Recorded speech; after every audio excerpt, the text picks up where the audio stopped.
కళ్యాణం గమనీయం ఒకటయ్యే వేళ నా వైభోగం.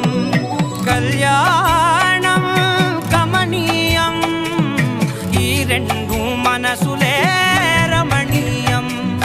ముడే ముళ్ళట ముడి పడుతుంటే ముచ్చట నాలుగు దిక్కుల కంట చూడ ముచ్చటైన వేడుకంట. ఆ పంచభూతాల తోడుగా ప్రేమ పంచుకొనే పండగంట. 6 గలల నిండుగా ఇది 100 ఏళ్ల పచ్చని పంట.